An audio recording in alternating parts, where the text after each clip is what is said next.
Kan? Jadi hari ni kalau kita nak cari puas hati, takkan dapat puas. Apa ranting ni, kita akan membebel ranting tu dan akan membazir masa untuk membebel ranting ni. Apa hutan ni banyak nyamuk, dan tu memang hutan nama.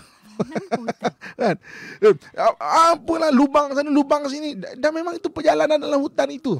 Memang ada lubang-lubang sana apa semua. Kan? Apalah kan gelap sangat ni, dah malam gelap sangat. Itu memang sifat hutan. Jadi sifat kehidupan macam tu. Tapi kalau kita bersedia dengan ubat hati. Oh, ada cala, kita letakkan ubat ketika cala. Oh, ada nyamuk, kita letakkan ubat nyamuk. Kan? Letak ubat nyamuk. Maknanya jangan letak ubat nyamuk kat gigi nyamuk kan. Kita letakkan krim-krim untuk menghilangkan rasa gatal tu kan. Maksudnya kita bersedia dengan ubat. Jadi kita akan meneruskan perjalanan kita dalam keadaan yang tenang sebab kita mencari ubat. Hidup ni sama juga, cari ubat hati, jangan cari puas hati. Puas hati takkan pernah puas. Kita akan membebel sepanjang perjalanan kita ni. Perjalanan hidup kita ni kan. Itu yang Allah Subhanahu Wa Taala sebut dalam Quran ya, ibu-ibu kakak ayah sekalian. Alhaakumut takatsur hatta zurtumul maqabir. Maknanya dunia ni melalaikan kamu sehingga hatta zurtumul maqabir. Tiba-tiba engkau telah diseret ataupun engkau telah disentap untuk masuk ke kubur. Kan? Jadi kita membebel, kita mencari puas hati yang bebel sana, bebel sini. Akhirnya diam, tak bebel terus, masuk kubur terus. Innalillah. Innalillah terus. Tapi kita cari ubat hati kan. Kita cari ubat hati. Luka mesti luka lah dalam hidup ni. Mana dia tak luka. Kalau tak nak luka, 2 tempat kat Malaysia ni duduk. Tanjung Rambutan atau Hospital Bahagia. 2 tempat je kita akan bahagia. Kan? Tak ada luka. Tak ada luka. Tapi kalau kita ni hidup kat luar ni, kita mesti terluka punya. Lepas tu bersedia dengan ubat hati. Ubat hati dengan zikir. Ingat Allah Subhanahu Wa Taala Al-Awwal. Allah yang maha, yang tiada permulaan, tiada akhiran. Allah tahu keadaan kita ni. So cari ubat hati dengan zikir kan. Itu pertamanya kita kena faham bahawa Allah Al-Awwal, tidak ada ukuran masa, tapi manusia kita hidup dalam fasa-fasa masa. So gunakan masa dengan sebaik-baiknya sebab masa adalah sebahagian daripada kehidupan kita. Cari ubat hati, jangan cari puas hati. Kita cari puas hati, tak akan pernah puas dalam hidup kita ni. Sakit hati saya Ustaz. Itu biasalah, perkataan biasa yang saya dengar dalam hidup saya. Kenapa kah? Sakit hati saya Ustaz. Sakit hati je kan. Yolah, ya. Sakit hati cik puas hati takkan puas kan. Kita cuba hati insya-Allah. InsyaAllah. Cakap macam tu Ustaz akan sambung sabar je cakap. Sabar cakap. Rule number 1, sabar je. Masya-Allah, alhamdulillah. Itu baru yang pertama. Maksudnya setiap benda semuanya ada masanya, kecuali Allah SWT yang tiada masa. Awal memang paling awal, maha Azali, awal. kita panggil Masya-Allah, alhamdulillah. Kita ada 3 perkara lagi yang kita kena ambil tahu untuk kita memahami dengan nama Allah SWT Al-Awwal tu bagaimana kita nak mengatur kehidupan kita, insya-Allah. Kita akan berhenti seketika. Untuk rakan pendengar, jangan ke mana-mana, teruskan kesetiaan bersama kami. Tentunya hanya di IKIM, Inspirasi Inforia Islami. Allahumma salli wa sallim ala sayyidina Muhammad al-Fatih lima uliqa wal khatim. Allahumma salli wa sallim ala sayyidina Muhammad al-Fatih lima uliqa wal khatim. Allahumma salli wa sallim ala sayyidina Muhammad al-Fatih lima uliqa wal khatim. Lima sabaqa nasiril haqqi bil haqqi wal hadi. Lima sabaqa nasiril haqqi bil haqqi wal hadi. Ila siratikal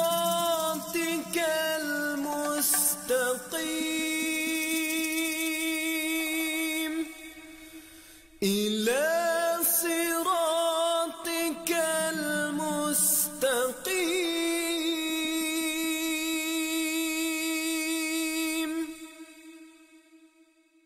Wa ala alihi wa sahbihi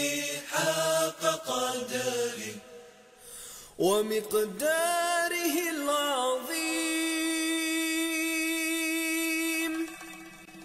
ومقداره العظيم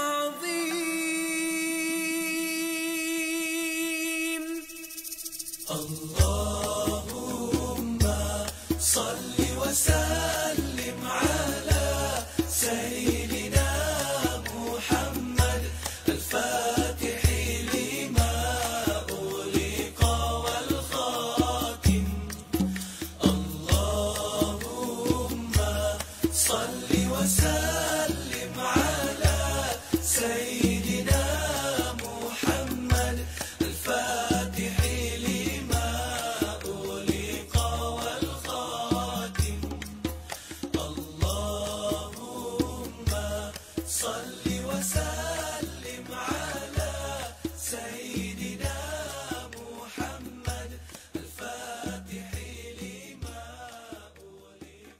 Alhamdulillah, IKIM Inspirasi Inforia Islami kita kembali bersiaran menerusi perkongsian Pesona Dizarah pada hari Isnin hari ini bersama dengan Ustaz Muhammad Abdul Alamin dengan Asma Husna, penyelesai masalah keluarga Al-Awwal, nama Allah SWT tersebut kita bincangkan pada hari ini. Ustaz kata 3 perkara kita kena faham dalam kehidupan kita ini. Yang pertama tadi, kehidupan kita ini tidak diukur dengan masa. Semua perkara ada masanya. Gitu kan. Ada 2 lagi perkara yang kita kena tahu, Ustaz. Sambung sikit lagi, Ustaz. Okay. Terima kasih kepada Jika Hati, kepada seluruh ibu-ibu, kakak-kakak, ayah-ayah, abang-abang serta adik-adik yang saya sayangi dan saya doakan kebaikan sekalian. Okey. Jadi maknanya Allah Al-Awwal, awal Allah Al-Azali dipanggil, iaitu tiada permulaan, tiada penghujung. Jadi beza dengan kita jadi Allah SWT tidak diukur dengan masa. Jadi beza dengan kita ni ada masa kita, ada tempoh kita. Sebab itu kalau kita tahu, maknanya jangan membazirkan masa. Macam saya sebut tadi, sampai satu masa amalan cukup penting buat kita.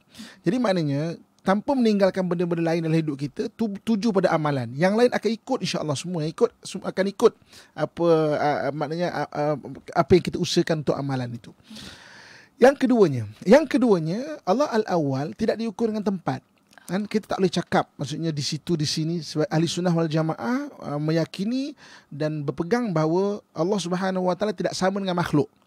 Jadi maknanya Allah Subhanahu Wa Taala tidak bertempat.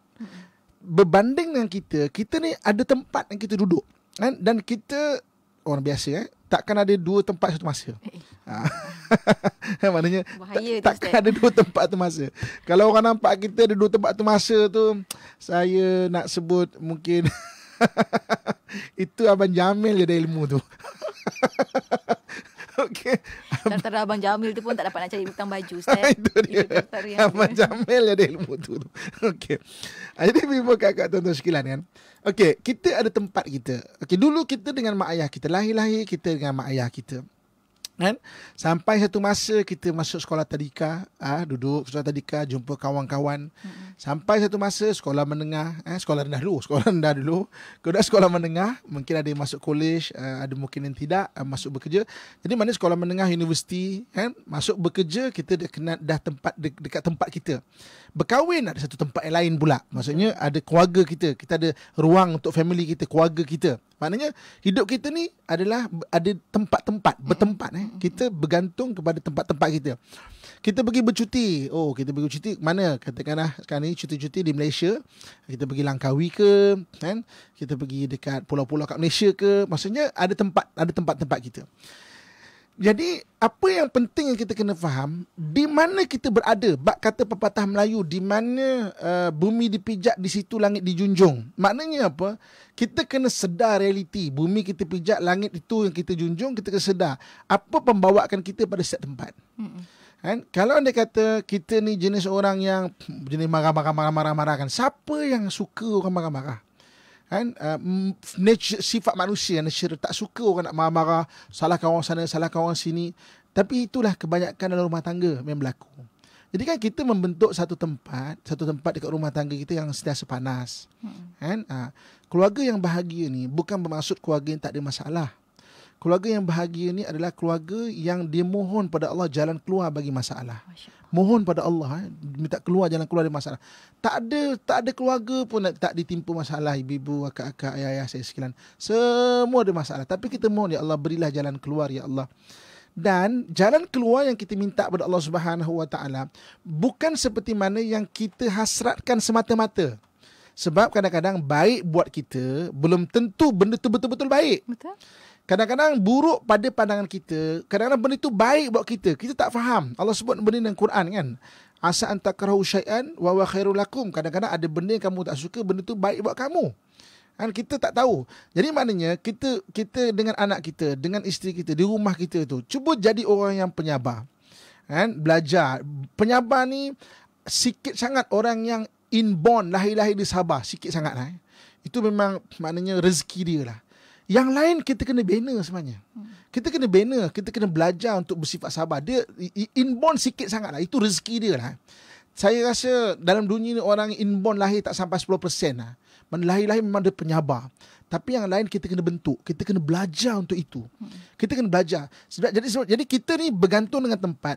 Cuba di mana-mana kita pergi, kita jadikan tempat ruangan kita tu tempat yang selesa dengan akhlak kita. Akhirnya membahagiakan diri kita dan orang lain. Kan? Sebab sebenarnya respon kita ni sebenarnya yang membentuk keliling kita. Respon kita ni. Cuba hari ni tak percaya, ibu-ibu kakak tuan-tuan sekalian. Kita balik kat rumah, kan? Yang biasa kita balik ke rumah, kita kan diam, main handphone. Boleh tak kita ubah sikit hari ni, abang-abang, ayah-ayah sekalian kan? Kita balik rumah, kita letak handphone dulu. Kan? Cuba kita belajar untuk bercakap. Kan? Belajar untuk cakap. Ya, belajar cakap dengan baik. Belajar bercakap dengan baik. Berkomunikasi, berinteraksi. Ya. Cuba belajar bercakap dengan baik. Sebab manusia ni dia ada emosi kan. So antara yang mempengaruhi emosi adalah kata-kata. Cuba kita belajar. Kita cuba sesekali kita cakap kat isteri kita. Kita balik isteri tengah masak kan. Terima kasihlah masakkan kat saya kan. Tengok isteri tu pengsan ke tak? Nak cakap pengsan isteri tu. Saya dulu pernah satu ketika. Ni orang bagi feedback bukan kita buat, ya? Bukan. Kita bagi feedback kan. Dia dengar perkongsian kita dekat Pesona Zahra. Okay. Jadi dia dengar. Jadi habis Pesona Zahra ni, dia ambil isteri dia untuk pergi satu tempat. Isteri dia mungkin tak dengar. Jadi ketika dalam perjalanan tu, dia cakap kat isteri dia, terima kasihlah jadi teman untuk hidup saya ni. Banyak pengorbanan awak kan. Isteri dia kata macam nak pengsan. Dia terharu tu bukan sekadar nak menangis. Nak pengsan. Terharunya tu. Sebab tak pernah nak ucap terima kasih.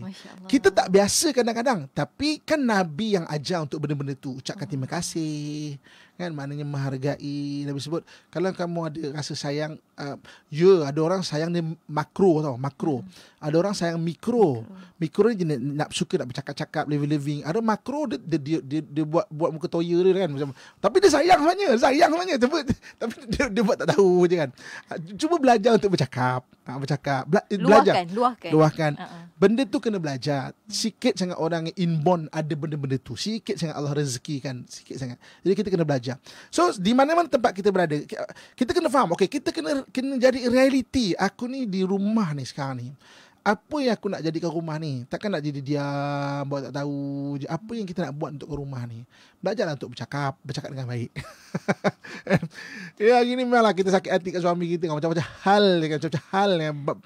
Banyak PL ni kan. Banyak PL. Ya, tapi kalau kita masih sayangkan, okay, ada anak, ada keluarga, walaupun dia banyak-banyak PL, tapi adalah kebaikan yang pada dia. Kalau dia jahat, tak semua benda dia jahat. Ya, kita faham. Kalau benda baik, tak semua benda dia baik. Itulah manusia. Kan? Isteri kita. Kalau dia bagus, tak semua benda dia bagus. Kan? Jangan perbesarkan benda tak bagus dia. Banyak lagi benda bagus yang kita boleh tengok. Hari ni kalau kita ada jerawat kan, kita ada satu jerawat, kita tengok cermin, kita kata jerawat gitu kan. Kita akan membesarkan jerawat, macam langsung kita tak ada hidung, macam langsung kita tak ada gigi, macam langsung kita tak ada mata. Kita dapat jampak jerawat kan, macam langsung tak ada benda baik dalam hidup kita. Itulah manusia. Kalau kita nampak dan besarkan benda yang buruk, benda buruk tu lah akan besar. Kan? Tapi kalau kita belajar untuk nampak benda yang bagus, kita akan bahagia dalam hidup kita. So kita ada tempat. Allah tidak bertempat. Kita tertakluk pada tempat. Jadikan tempat yang kita berada tu sentiasa bahagia. Sebab itu ibu-ibu kakak sekalian, tolong tulis perkataan ini. Salin. Okay. Nanti buat print besar-besar tampal kat rumah kan. Okay. Binalah syurga di rumah untuk kita mendapat rumah di syurga. Kan? Sekali lagi saya ulang, binalah syurga di rumah untuk kita mendapat rumah di syurga. Sekali lagi Nabi suka ulang 3 kali kalau benda penting. Benalah syurga di rumah untuk kita mendapat rumah di syurga. Jadi kita bina syurga di rumah dengan cara kita lah. Maksudnya dengan cara kita bahagiakan percakapan. Bukan semestinya kita nak dekorasi yang bagus-bagus. Kalau dekorasi bagus-bagus, saya boleh cerita macam mana dipanggil Reflection of Paradise. Wow. Okay. Orang kalau ada dekorasi ni, kalau ada kemampuan, tak sebesar-besar. Dekorasi syurga ni 3 benda penting kena ada. Kena ada air, kena ada air kan syurga yang mengalir bawahnya sungai-sungai. Okay. Kemudian kena ada taman. Mana pokok-pokok, apa nama kita panggil apa? Pokok-pokok lah. Tanam pokok-pokok. Hiasan pokok-pokok. Pokok-pokok yang kecil-kecil pun tak apa. Kan? Dan juga ada permainan batu-batu sikit. Batu-batu. Lepas tu kalau kita tengok kerajaan-kerajaan raja-raja dulu, mana-mana Alhambra, Taj Mahal, mana-mana kita pergi, kalau dia nak buat Reflection of Paradise, 3 ciri-cirinya ada. Ada air, Alhambra kan, ada batu, dan ada taman, ada pokok-pokok kan. Tak semestinya rumah kita banglo perlu buat gini. Rumah flat kita tanam pokok kecil berponi tu pun. Kan, dari sudut kesihatan pun bagus. Nama pokok ni kan keluarkan oksigen, dia sedut karbon dioksida, benda-benda tak bagus dengan bebel kita dia sedut sekali. Menyerap tiba-tiba tengok gemuknya pokok ni. Kenapa? Dia hamburkan dengan perkataan-perkataan tak bagus, dia sedut sekali kan. Gemuk pokok ni kan. Yalah tu Ustaz. Kalau pokok tu boleh bercakap pun hari-hari. Dan pokok ni sebenarnya benda-benda hidup ni berzikir. Sebab tu kan dalam kalau kita dikubur kan, Nabi pernah letakkan dahan yang basah kan, pelepah kan. Benda-benda itu berzikir. Ini kalau nak step lagi lah dari sudut dekorasi kan. Lebihnya kita boleh bincang dekorasi rumah syurga. Okay. Tapi 3 benda asas tu ada. Dari mana tempat-tempat kita ada, office kita, selain daripada sifat akhlak kita baiki, dekorasi janganlah bersepah sana bersepah sini kan. Mata Ustaz kan, dia bersepah cari file tak jumpa kan, cari semua benda lah tak jumpa kan. Cari bini tak jumpa, bersepah sangat. Itu dia punya tahap yang diva lah. Cari kecil-kecil tak jumpa, cari bini pun tak jumpa. Okey. Ada satu lagi. Kita nak bertirahat dulu. Betul, kita nak bertirahat sekali. Untuk anda jangan ke mana-mana, kita ada satu lagi perkara yang kita kena ambil tahu, dan ramai juga sahabat-sahabat kita dah mula menghantarkan soalan-soalan di WhatsApp IKIM di 011290040004. Terus hantarkan soalan, mana tahu ada kesempatan kita akan jawabkan soalan anda. Kita akan bertirahat seketika, kembali selepas ini, tentunya hanya di IKIM, Inspirasi Inforia Islami. 1 jam setiap hari membangun motivasi diri. Dengarkan alunan ayat suci Al-Quran dan seruan azan bersama segmen Renungan Hikmah setiap hari jam 7 hingga 8 malam di IKIM, Inspirasi Inforia Islami. Sukar untuk mendapatkan produk-produk keluaran IKIM di pasaran? Kini layari www.ikimniaga.my untuk mendapatkan buku-buku, CD, DVD keluaran IKIM serta perkhidmatan perundingan dan sebagainya. Hanya dengan 1 klik, produk IKIM menjadi milik anda. Layari www.ikimniaga.my hari ini. Awas penipuan firma klon. Penipu akan menggunakan nama, logo dan butiran lain firma yang sah untuk mempromosi skim pelaburan palsu melalui saluran media sosial seperti Facebook, WhatsApp dan Twitter dengan menjanjikan pulangan yang luar biasa tinggi dengan sedikit atau tanpa risiko. Sentiasa rujuk laman web Suruhanjaya Security Malaysia di www.sc.com.my untuk menyemak firma yang dilesenkan dan didaftarkan serta senarai peringatan pelabur sebelum melabur. Hubungi, semak dan dapatkan pengesahan secara langsung dengan firma yang berlesen dan berdaftar dengan SC. Semasa membuat pelaburan, pastikan pembayaran dibuat terus ke akaun bank rasmi syarikat berlesen dan berdaftar dengan SC. Pesanan ini dibawakan khas oleh Investmart, satu inisiatif Suruhanjaya Security Malaysia. Buku Islam dan Hubungan Antara Penganut Agama adalah buku baru terbitan IKIM. Buku ini telah membincangkan pelbagai perspektif tentang hubungan antara penganut agama melalui 2 kerangka utama, fiqh dan kemasyarakatan. Antara bab buku ini juga, IKIM telah menunjukkan peranan dalam menyemai kefahaman Islam dan semangat muhibah dalam kalangan masyarakat pelbagai kaum dan agama di Malaysia. Untuk mengetahui pengisian menarik yang dibincangkan dalam buku ini, dapatkan segera di laman web www.ikimniaga.my atau hubungi 03 6204 6389 atau 6204 6388 untuk maklumat lanjut. Inspirasi Euforia Islami tentunya hanya di IKIM kembali bersiaran menerusi Pesona di Zahra bersama dengan Ustaz Muhammad Abdul Alamin di Konti untuk Asmaul Husna, penyelesai masalah keluarga dengan nama Allah SWT Al-Awwal. Alhamdulillah, kita ada 3 perkara insya-Allah Ustaz akan tekankan hari ini. Yang pertama, tidak diukur dengan masa. Ya Allah, itu tak pernah diukur dengan masa dan tidak diukur dengan tempat. Tak macam manusia. Kat mana sekarang anda ni kan? Masya-Allah. Kita sambung satu lagi perkara Ustaz. Okay, dan yang ketiganya, ibu-ibu kakak tentang muslim-muslimat rahmatullah sekalian, yang ketiganya Allah Subhanahu wa taala Al-Awwal, tidak bergantung pada apa dan sesiapa pun. Sedangkan kita manusia, kita tetap bergantung kepada orang lain ya. Kita mungkin cakap aku tak bergantung pada orang lain lah kan. Kita punya duit banyak, kita punya kerja stabil, kita tetap bergantung pada orang lain. Hari ni kalau kita meninggal kan, kita takkan mampu mandi sendiri ya? Kita takkan mampu kafankan diri sendiri. Macam mana kita pakai baju kot kita hari ni kan. Kita takkan mampu jalan sendiri masuk kubur. Okay. Berguling masuk. Kita tak mampu gali sendiri, tanam sendiri, masuk sendiri, kambus sendiri. Kita takkan mampu macam tu kan. Kita tetap bergantung pada orang lain. Okay. So hari ni kalau anda kata kita faham, kita bergantung kepada maknanya benda-benda lain. Allah tu sifatnya tak bergantung pada apa dan siapa. Hari ni kita makan, kita bergantung pada nelayan. Kan kita pakai baju yang bagus-bagus, abang-abang, ayah-ayah, kan mungkin nak pergi mesyuarat sekarang kan, pakai kot, pakai apa. Kita tetap bergantung dengan orang yang buat baju. Kita tak bergantung orang yang tanam kapas, kan? Dan siapa sangka tau, kadang-kadang setahun lepas kan, penanam kapas, tanam kapas rupanya untuk baju kita beli hari ni. Ya, kita tak pernah tahu. Kan, nelayan dia tangkap ikan mungkin bulan lepas dia tangkap, dia pun tak pernah tahu siapa punya ikan rezeki ni. Rupanya untuk kita. Jadi kan? Keropok. Jadi setahun lepas yang mungkin yang 5 tahun lepas jadi sardin, kan? Jadi keropok apa semua yang tahan lama-lama tu. Dia tangkap pun dia pun tak tahu untuk siapa ni. Kita tetap bergantung. Kalau anda kata semua para nelayan kita mogok lah ya, kita tak akan dapat rasa ikan kan. Petani-petani kita malah nak tanam sayur lah, kita tak akan dapat makan sayur. Jadi maknanya bila kita ni sebenarnya kita tahu kita bergantung pada orang sekeliling, belajar untuk menghormati orang. Ini antara tertinggi ajaran Islam adalah ikram. Kan, maknanya ihtiram dan ikram. Ihtiram kita menghormati orang lain, ikram kita tunjukkan sudut zahir, memuliakannya itu. Contoh macam ihtiram hati kita dia ni perlu dihormati. Ikram kita buatkan air untuk dia, contoh kan.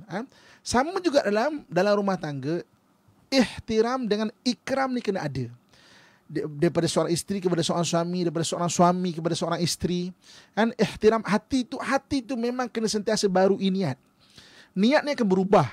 Kan, niat akan berubah. Kita kena sentiasa memperbaharui niat. Barui niat, ya Allah, aku nak jadi orang yang paling baik, aku nak jadi suami paling soleh, aku nak jadi isteri paling solehah. Sebab niat akan berubah. Kan, dan kadang-kadang terutamanya tengah panas dengan isteri kan, kita niat akan berubah. Kita akan niat ceraikan dia kan. Tak guna, siap lah. Kita akan niat untuk minta cerai.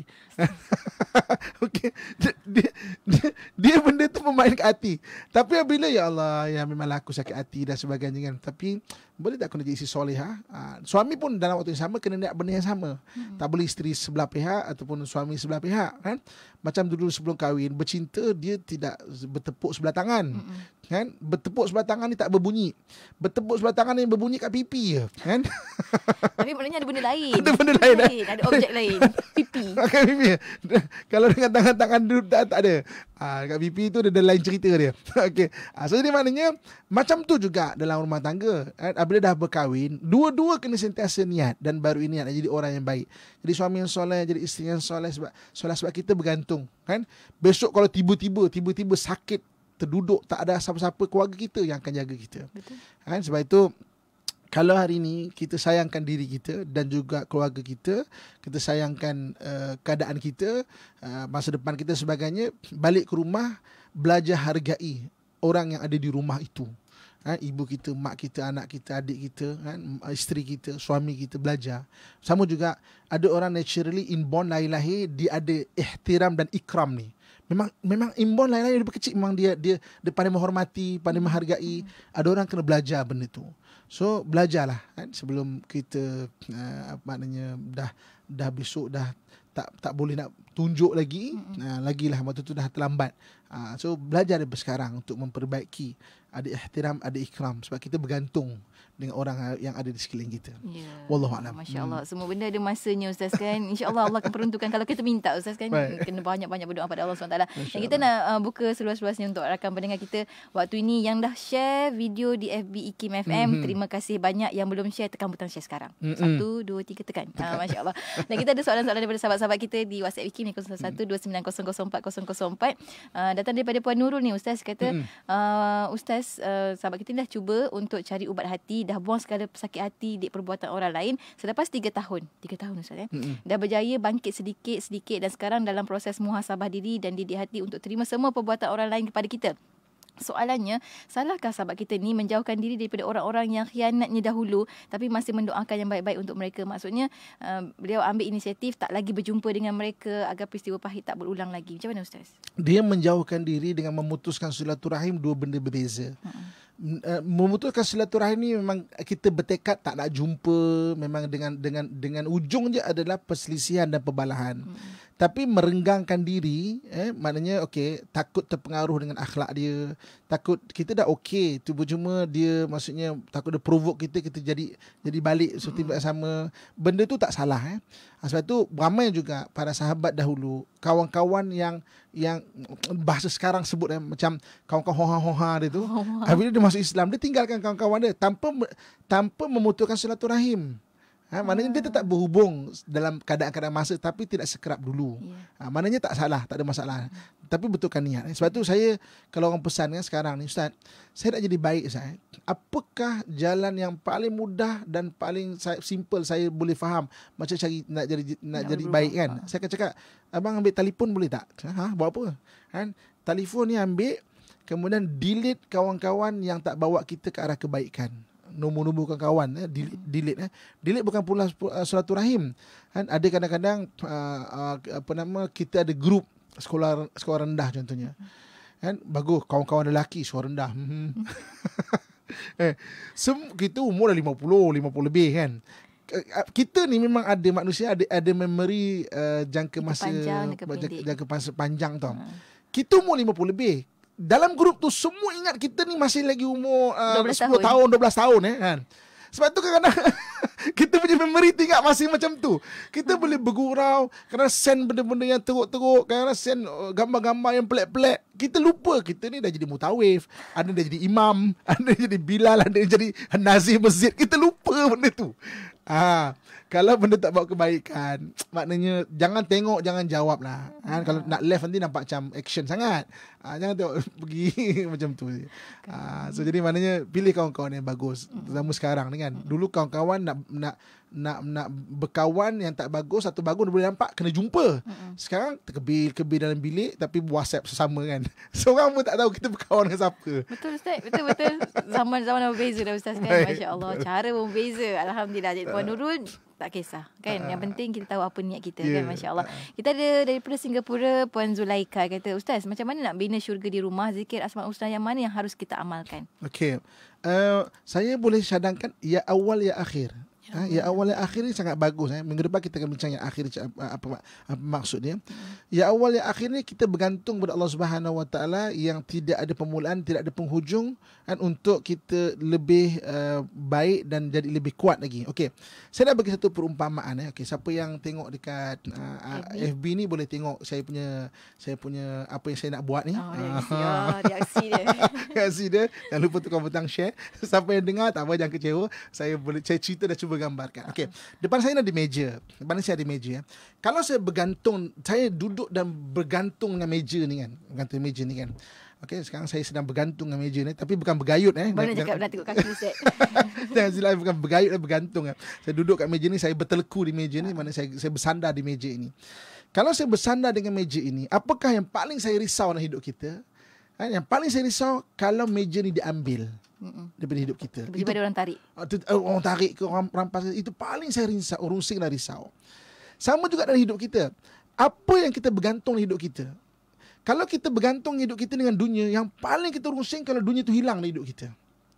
Tapi kalau kita bergantung pada Allah, kita akan sentiasa kuat sebab Allah tak akan pernah hilang dari hidup kita. Masya-Allah. So jadi maknanya jangan rusing kalau kita bergantung pada Allah, dan siapa yang belum hati itu bergantung pada Allah, belajar untuk bergantung. Ada orang yang saya sebut tadi, inborn dia, rezeki dia, lahir-lahir dia memang ada sifat tu. Ada orang kena belajar.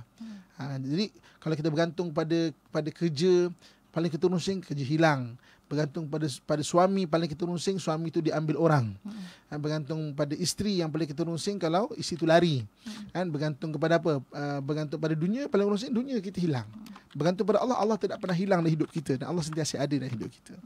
Wallahu a'lam. Masya-Allah. Dan kita ada sahabat kita ni, Puan Hamidah dari Dungun kata, ibu sahabat kita ni selalu dengar Ikim dan semua segmen Ikim dia follow, alhamdulillah. Sekarang Umi tak sihat dan mohon doa.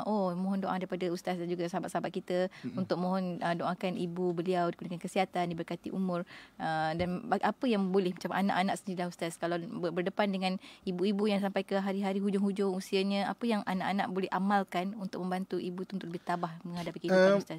Okey, pertama sekali kita mak, kalau orang sakit kan, kalau kita mahram kan, kena selalu pegang, sentuhan tu penting Jadi pegang tangan dia, pegang dahi. Walau kadang-kadang kita mak kita hormat mak kita, kita hormat ayah kita, pegang kita macam tak biasa kan. Belajar untuk pegang, urutkan kaki dia, mak sejuk ke, tanya khabar. Walaupun tak pernah tahu, tanya khabar, pegang. Kemudian okey, mungkin saat yang paling kritikal ketika sakaratul maut. Sakaratul maut ni, sakarat ni maksudnya mabuk tau. Dalam bahasa Arab ni mabuk. Orang ketika sakaratul maut, dia macam mabuk, dia macam mamai, dia macam tak selesa sangat. Dia rasa badan dia panas sangat, dia akan macam mungkin nak minta buka baju dia, mungkin macam tak selesa, macam pening kadang, macam nak minum tapi tak hilang haus. Tak keruan. Sampai satu masa nanti orang itu akan pandang ke satu tempat yang tanpa dia tengok kanan kiri. Waktu tu penting sangat untuk kita bisikkan kalimah la ilaha illallah kat dia. Kalau dia masih lagi ke kanan ke kiri, itu belum nazak lagi. Lepas sakaratul maut, dia akan fasa nazak panggil. Kalau dah duduk diam tengok satu tempat, itu nazak. Nazak bisikkan kalimah la ilaha illallah, la ilaha illallah, biar diikut, biar diingat Allah Subhanahu Wa Taala, biar ikut kan. So kalau dia kata dia masih sakit ke pinggang kanan ke kiri ni, la ilaha illallah, maknanya dia belum lagi itu masih mungkin sakarat. Tapi bagus jugalah ingatkan. Bagus. Tapi mungkin belum sakarat lagi. Memang pinggang sakit kan. Memang pinggang sakit. Boleh tak kau bangunkan mak ni, pinggang mak sakit. Mak ngucap mak la ilaha illallah, bagus. Tapi saya nak cerita fasa dia. Sakit kan, fasa dia tak selesa, kena sakarat, kemudian nazak. Biar kita ada kat sisi ibu kita ketika tengah sakit, alhamdulillah. Ketika sakarat, jaga-jaga, gili-gili semua. Ketika nazak, terutamanya ucapkan la ilaha illallah, baca Yasin kan. Itu cara dia kan. Dan mudah-mudahan kita hari ni kita tahu ilmu ni, kita ajar pada anak kita, pada keluarga kita. Kalau kita time macam tu pula, anak kita akan ingatkan kita pula. Masya-Allah. Betul Ustaz, betul. Ini pesanan yang wajib kena beri pada anak-anak ni Ustaz kan. Jangan sampai anak kita dia tak pernah tahu benda ni, jadi dia takut. Dia takut ataupun tak tahu apa nak buat. Apa nak buat ni? Kan. Dia freak out. Dia tak tahu apa nak buat. Sedangkan waktu tu tenang, relax, dah macam itu, ajar baca Yasin, ajar kalimah syahadah. Masya-Allah. Alhamdulillah. Dan hujung ni ada satu soalan daripada Kuala Lumpur, Ailina kata, Ustaz, ada mengadakan forensik insan tak Ustaz? Okay. Tiba-tiba masuk ya. InsyaAllah. Pasal forensik insan tu kita maknanya tunggu masa sesuai untuk kita ni anjurkan insyaAllah. InsyaAllah. Kena follow Ustaz selalulah. IG Ustaz, FB Ustaz pun sangat aktif, masya-Allah. Dan kita sampai ke hujung Ustaz. Sedikit kesimpulan juga doa sebagai penutup pertemuan kita pada hari ini. Silakan Ustaz. Ibu kakak tuan-tuan sekalian. Nama Allah wal awwal wal akhiru. Kau kekasih awal dan akhir. Begitu tuju pada Allah Subhanahu Wa Taala. Maknanya adalah satu perkara yang kita faham, kita boleh zikirkan, terutamanya kadang kita rungsing. Kita tak tahu macam mana pergantungan. Sekarang kita faham ada orang kena berhenti kerja, ada orang kena maknanya tak dikerja dan sebagainya. Ada orang sedang berusaha untuk mencari kerja sebagainya. Kita rungsing kadang-kadang. Jadi untuk kita kuatkan pergantungan kita pada Allah, baca wal awwal, Allah al-awwal al-akhir, al-awwal awal ya akhir ya awal ya akhir ya awal ya akhir. Allah niatkan ya wahai yang Allah yang maknanya maha berkuasa, maknanya aku hanya bergantung pada Engkau ya Allah. Kan? Tu zikir yang sangat bagus. Terutamanya dalam rumah tangga kita. Kalau apa permasalahan. Ingat, rumah tangga yang bahagia bukan rumah tangga yang tak ada masalah. Rumah tangga yang bahagia ada masalah dan Allah bagi jalan keluar.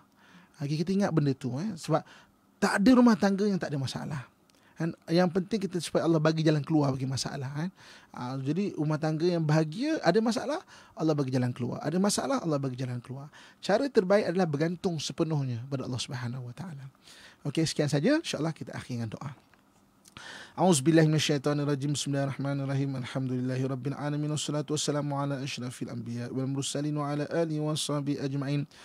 Ya Allah, ya Tuhan kami, kurniakan kepada kami keluarga yang bahagia. Ya Allah, kurniakan pasangan kami pasangan yang soleh dan soleha. Ya Allah, jadikan pasangan kami pasangan yang soleh dan soleha. Ya Allah, rezekikan kami untuk mendapat keluarga yang bahagia. Ya Allah, ya Allah, ya Tuhan kami, ampunkan segala dosa dan kesalahan kami. Ya Allah, tutuplah keaiban-keaiban kami. Ya Allah, bantulah kami untuk memperbaiki diri kami. Ya Allah, ya Allah, ya Tuhan kami, sembuhkanlah penyakit kami. Ya Allah, berikan jalan keluar bagi segala permasalahan kami. Ya Allah, kurniakan kasih sayang-Mu kepada kami. Ya Allah, sesungguhnya Engkau-lah yang maha pengasih lagi maha penyayang. Engkau yang maha pemberi lagi maha memberi hidayah. Ya Allah, Allahumma Rabbana atina fid dunya hasanatan wa fil akhirati hasanatan wa qina adzabannar wa adkhilnal jannata ma'al abrar ya azizu ya ghaffar ya rabbal alamin.